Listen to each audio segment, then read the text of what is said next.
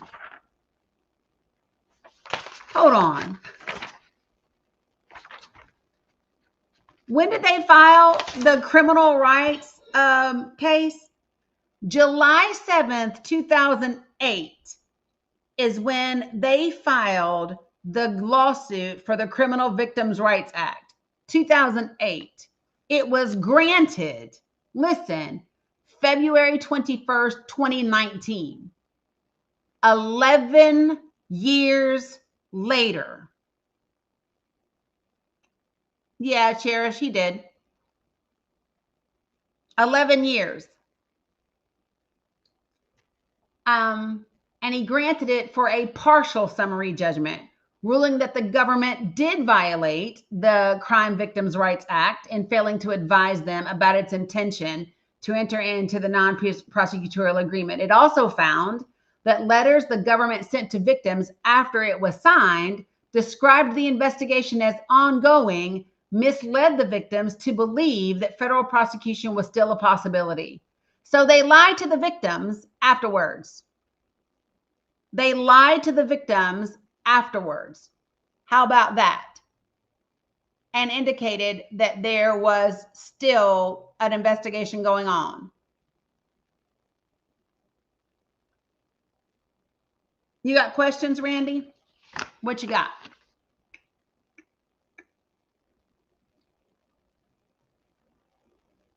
Well, dang, Randy, I invited you up. I don't know why it didn't bring you up. Randy, can you request who lied to the victims? The United States Attorney's Office for the Southern District of Florida.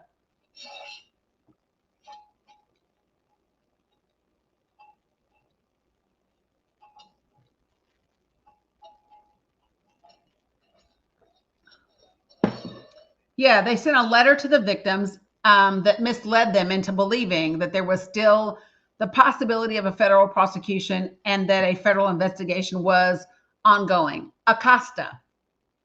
So listen to what I said. I said U.S. Attorney for the Southern District of Florida. That's Alex Acosta. Randy, I tried to bring you up.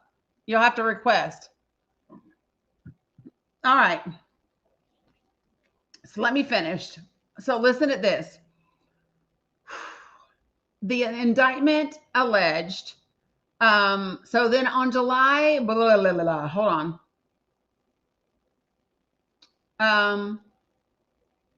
Hold on a second.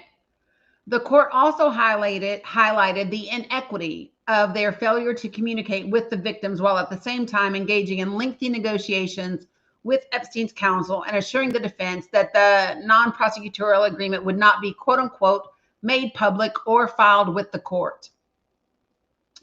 The court ordered that the parties to submit additional briefs regarding the appropriate remedies. After the court's order, the department recused the United States Attorney's Office from the litigation and assigned the USA's Attorney's Office for the Northern District of Georgia to handle the case for the government. Among the remedies sought by the petitioners and opposed by the government was to have the NPA rescinded and for him to be federally prosecuted. So in 2019, they are asking for him to be federally prosecuted. Now, this part I did not know. Listen to this. Because the United States Attorney's Office for the Southern District of Florida are the ones that committed the violation. Therefore, they cannot be the people in charge of the remedy. So they had a different USA office in Northern Georgia handle the remedy, because that office committed the violations. A different office has to handle the remedy. So what the victims were asking, no, I am not talking about any case, folks. I am not talking about any case that includes Donald Trump. I am not talking about a single case that includes Donald Trump. Not one.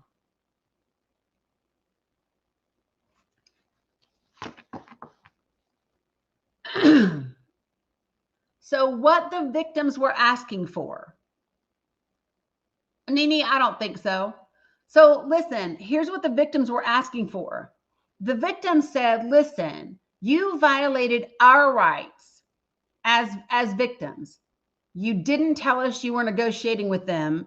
You didn't tell us about the non-prosecutorial agreement. You sent us a letter afterwards that misled us into believing the investigation was still ongoing and that he might be federally prosecuted. And the remedy that they wanted was for the government to rescind its non-prosecutorial agreement and federally prosecute him. That's what the victims were asking for. That was one of the things they were asking for. So listen to this, you guys. On July 2nd, 2019, the USA's Office for the Southern District of New York obtained a federal grand jury indictment charging Epstein with 1 count of trafficking minors and 1 count of conspiracy to commit trafficking of minors. The indictment alleged that from 2002 until 2005, he had created a vast network of underage victims in both New York and Florida that he had abused, right? Yes. No, it was a lawsuit against, it was filed in Florida, and it was against the United States Attorney's Office for the Southern District of Florida. He was arrested on July 6, 2019. Prosecutors asserted that the agents that searched his Manhattan residence found thousands of photos of disrobed and partially disrobed females, including at least one believed to be a minor. They ordered him detained pending trial. He was remanded to the custody of the Bureau of Prisons, and he was held there in Manhattan.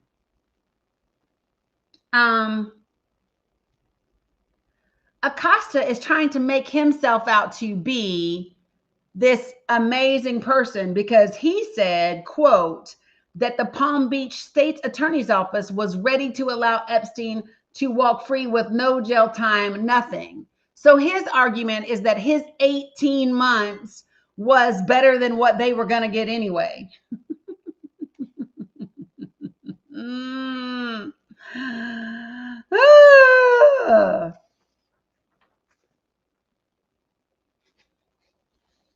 Y'all, listen, that Joker on August 10th, 2019 was found hanging. You all know the rest, right? This is just crazy. I just want to get to the end. Sorry, but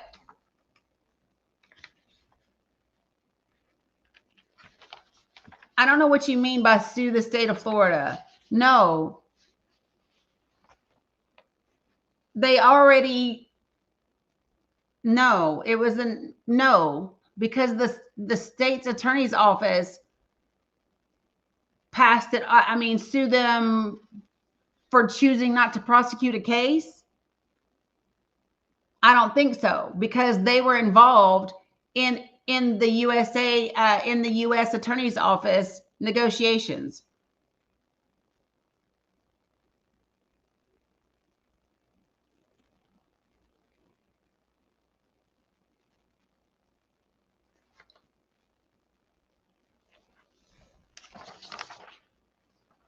Okay, so these are the findings and conclusions. Listen, this is what I'm going to do at this point in time. Listen, folks. I'm in my last hour. What I always do, the last hour of every live, is I have what we call a river to the sea moment. During this time, I open up my panel, a balanced panel. I have 3 people in the States and 3 people between the river to the sea. Those 3 people that are from the river to the sea, if you have magic beans and you want to give them to those people, this is the time to do that. Okay? Just so that you all understand, it is important that people do not type in other languages or talk in them. So y'all get this, right? So here we go. You know, I'm going to bring up some folks just to hold space for me.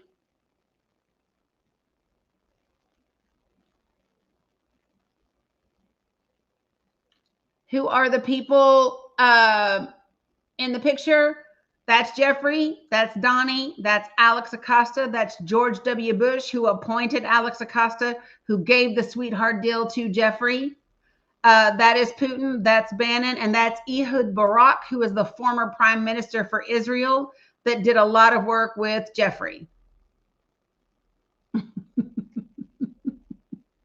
Yeah, that's who they all are.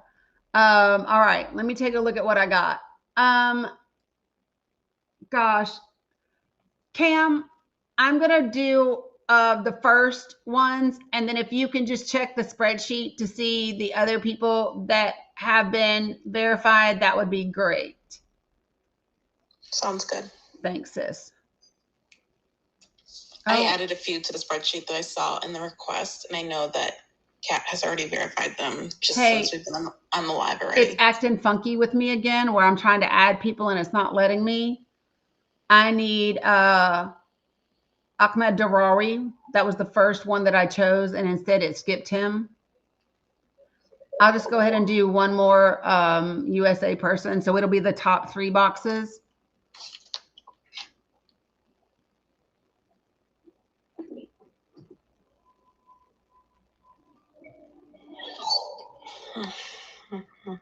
Do you see him? I do not. Because he was there.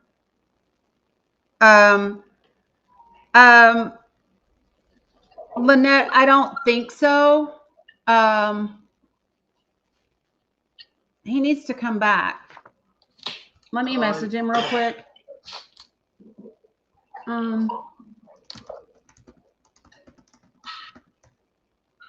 Okay, I sent a message. There's Muhammad Osama. Yeah, he hasn't been up in a long time. I know. Yeah, so go ahead. And then I would do, well, I saw Wasaf. Okay, you got him already? Yep. Okay. Okay, there he is. Alaikum salam, friend. Baby Mo. Is that it? I think so. It's like taking a moment to. Yeah, it is. Okay, so top 3, folks. Do what you do with your magic beans. That would be amazing. Okay. Assalamu alaikum. Alaikum salam, friend. How are you? Keep halek. Alhamdulillah, what about you? Alhamdulillah. Hey, I'm good. How are you? I am well. Alhamdulillah, alhamdulillah. Yeah. Thank you. Yeah, you're welcome. So what we're trying to do is we try to balance everything out, guys, so that I can continue to talk about the U.S. stuff, and then we can still help our friends. You know, so this is what we try to do. Kat, 2K everywhere except Baby Mo because he hasn't been up in a long time. I haven't seen Baby Mo in a long time. Okay. Shukran. You're welcome, friend. So silly. Okay, so listen, I'm going to read to you really quickly the findings so that you hear what the Office of Professional Responsibility said about their investigation into what the government did. Yeah, nice, and don't need it. So OPR, hold on. Dang, I need 4, 5, 6, 7, 8, 9. I need page 9. Do y'all know my poor printer be tired? My printer be tired. Okay, so let me just tell you what has happened. All right, so in this investigation, OPR, which is the Office of Professional Responsibility, they considered 2 distinct set of allegations. The first relates to the negotiation, execution, and implementation of the non-prosecutorial agreement. The second relates to the USAO's interactions with the victims and the adherence to the requirements of the Crime Victims Rights Act. Yeah, it's decent, just me. I got a decent, I mean, I only spent $100, I think. Maybe 120, and it was like 2 years ago, year and a half ago, something like that. Anyway, the 2 sets of issues are described below and are analyzed separately in this report. I do not care about that part.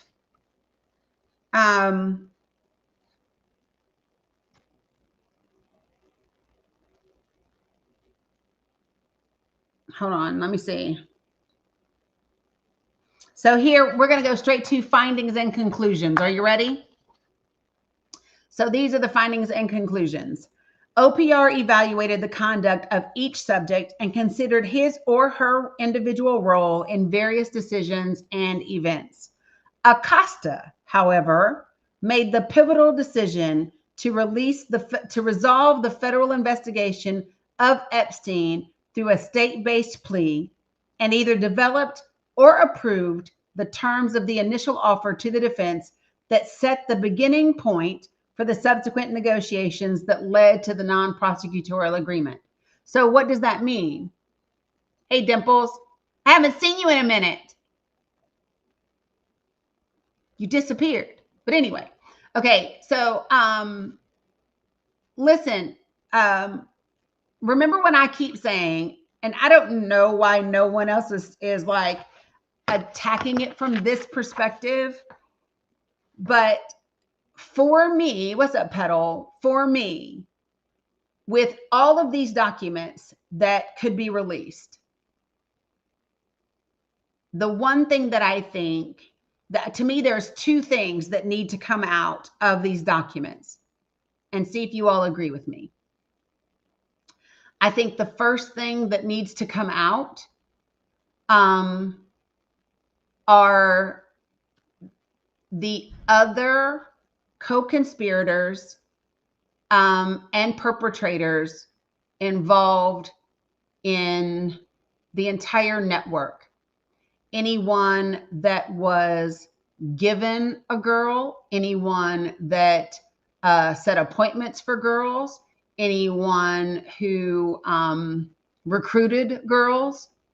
I think all of those names, regardless of country, regardless of the number of times, regardless of any of that, I believe that all of those people need to be listed. Okay. I'm lying. I want 3 things. I said 2, but I want 3. Okay. The second one is the list of every government official that was involved in the non-prosecutorial agreement and the decision not to prosecute him federally in 2006. Okay. Every government person. Now, do I think I'm going to get that part? Probably not. But do I think that we should get that part? Fuck yes. Because in order to rectify and remedy the system, you have to get the players out of that. No, there's nowhere to read that. That's why I'm saying these are the things that I want to come out of these files that are supposed to be released. Okay. Third, no,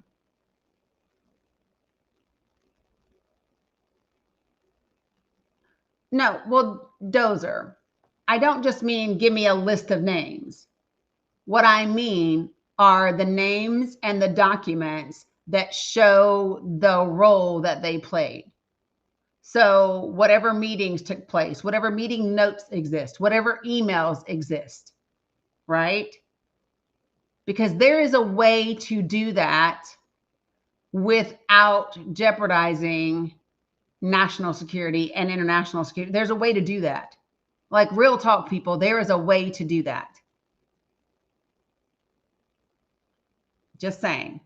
The second piece of it, when we talk about the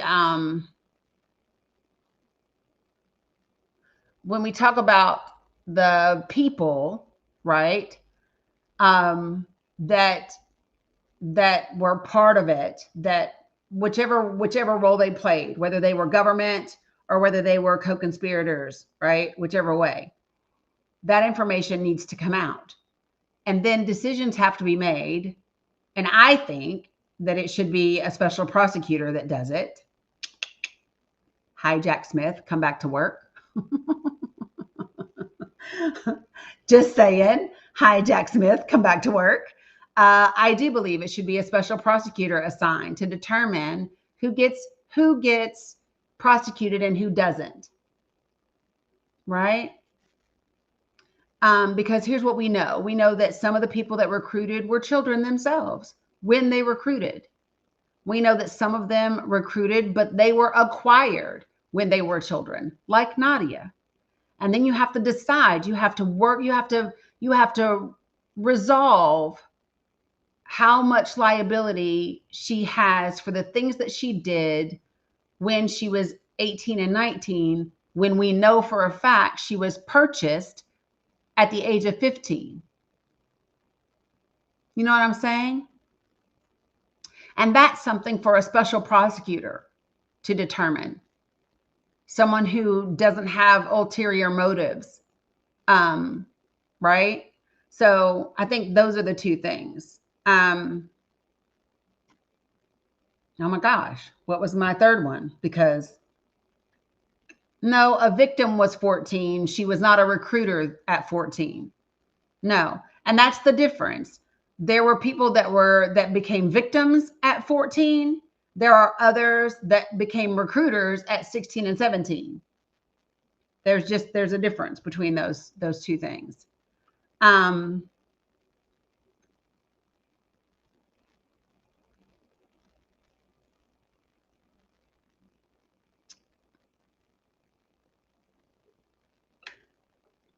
Salam, everyone. Salam, Muhammad. Baby Mo.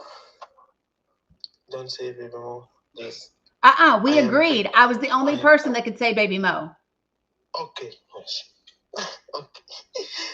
How are you? I'm good. How are you? Alhamdulillah, I'm good. I miss you. Yeah, we I missed miss you. everyone. Alhamdulillah, I am sick, but now I am good, alhamdulillah.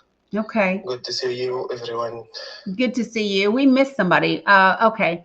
You need me to help, don't you, Kat? Yeah, you disappeared. I haven't seen you in a minute. Haven't seen you.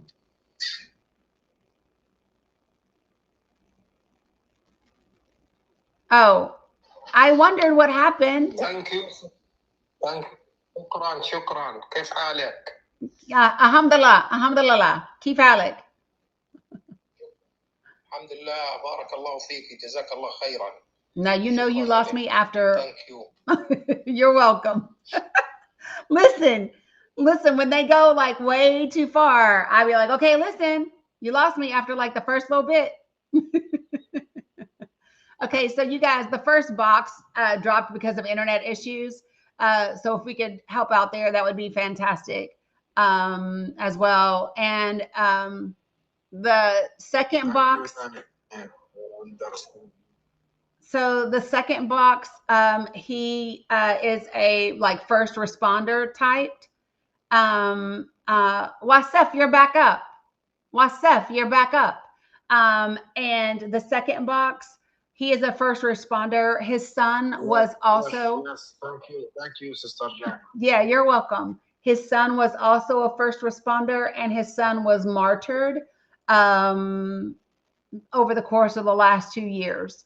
So I'm just trying to give you background as to everyone that is here. So that's Wasef. He's also, I believe, a paramedic. Mohammed is, I just told you, first responder type. Ahmed Darari is the teacher at the Speak Out School. He teaches children in Gaza how to speak English. And then Mohammed Osama, we call him Baby Mo. Yes, Dani. Yeah, so we have Baby Mo and Baby Mo. This is for my baby. Yeah, he has 25 family members in Gaza and all the things. Okay, just so you guys know. All right. Cam, if you see Bilal come this way, grab him.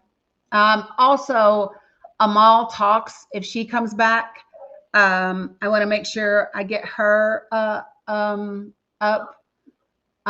because she came in earlier and I told her to come back later. So, okay. All right. Yes.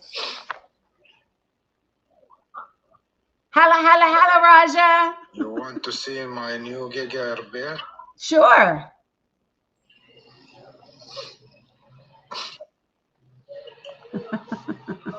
I am Dani. Yeah. You want to see my new baby gear? Yeah. Let me see your new baby girl. Okay.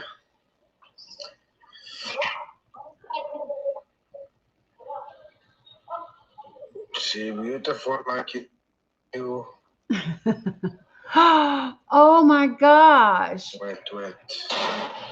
She is gorgeous. Look at that. She named Alma. Alma. She's beautiful. Beautiful. Yes, like you. Thank you. Looks like my grandbabies when they were born. She looks like my grandbabies when they were born. Yeah, now she all the. Yeah, she now all the 5 there. 5 days? Wow. Yeah. Beautiful.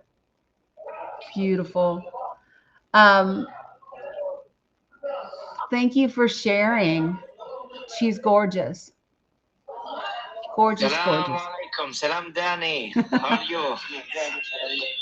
Yeah, Salam Mohammed. You're my sister and Wallah, miss you. Miss you. Yeah, 100%. Wallah, miss you.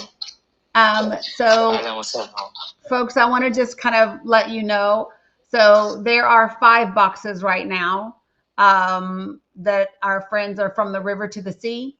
The bottom right box, Mohammed, that just came on. So on the other side of this beautiful girl. What's up, Ja?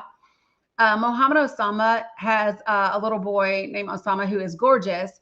And his wife is pregnant and expecting twins in about 3 to 4 weeks. So virtually any time now. I'm going to give you a rundown just so that you guys know quickly. I always know that numbers are going to drop when I do this the last hour because that's how TikTok behaves, and that's okay. But to give you an idea right now, over there, if you are purchasing blankets, they are going to run $25 to $30.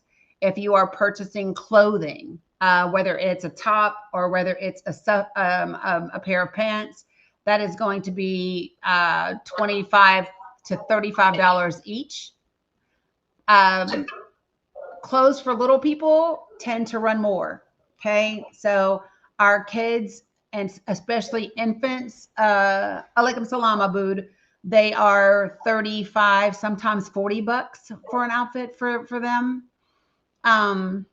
Mattresses as well, you're looking at that $40 range.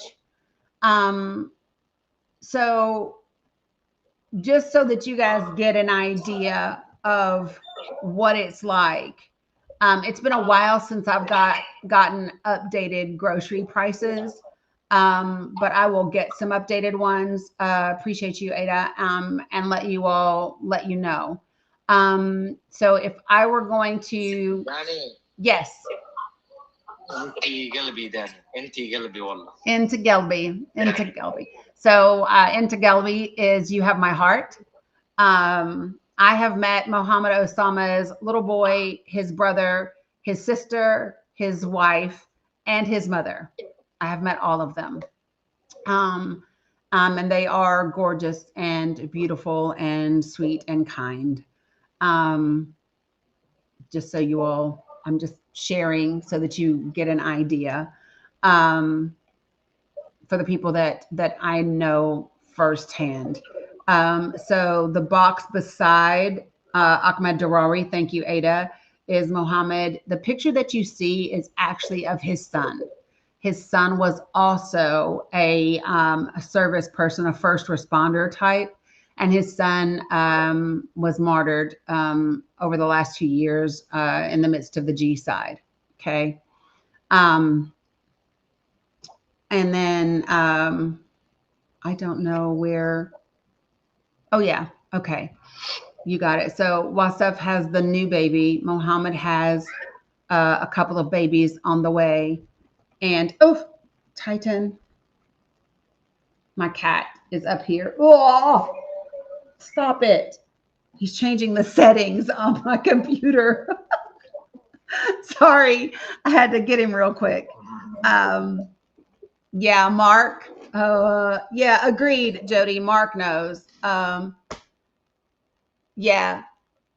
Raja is saying, Wasaf, he's saying, take down the picture of the baby just so that TikTok doesn't get me. Because after a while, they don't like it when you have pictures of kids. And just while everyone's here, just go ahead and make sure you're tapping, sharing. I know that the live views have come down quite a bit. So make sure you're collecting your points up at the top left by the little heart. Continue to comment a lot because that pushes out in the algorithm. We can get the shares up to like 500 would be nice. But thanks, before Dani gets off the live, but keep going. Dani's going to continue to discuss what she's been discussing the last couple hours. I think we probably will rotate up the panel now, if that's okay, Dani. Yeah, I would rotate everywhere except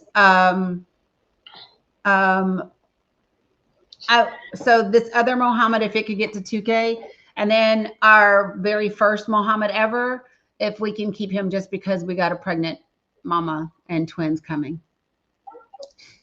Keep both Mohammeds, you're saying? Nope. I'm saying on the other side of Ahmed. Yeah. Keep that one because we're not at 2K yet. And then keep this Mohammed on the other side of Wasef. Got it. Salam Abu Malik. Yeah. So folks, let me just say this. Yes, Sandy, he is. Yep. Yep, you got it. So we are going to rotate people out. Let me just say this, on this side of the world, you all know we're at this time. So it's very difficult when I get to this part of the thing to divide things up. But I appreciate all of you all. I probably will not be back for another live this evening because I did 2 yesterday and I've been on for almost 4 hours today. It will be 4 hours by the time I get off. But tune in tomorrow. I will be live again. I appreciate you all very much. Love you, mean it. See you later. Okay.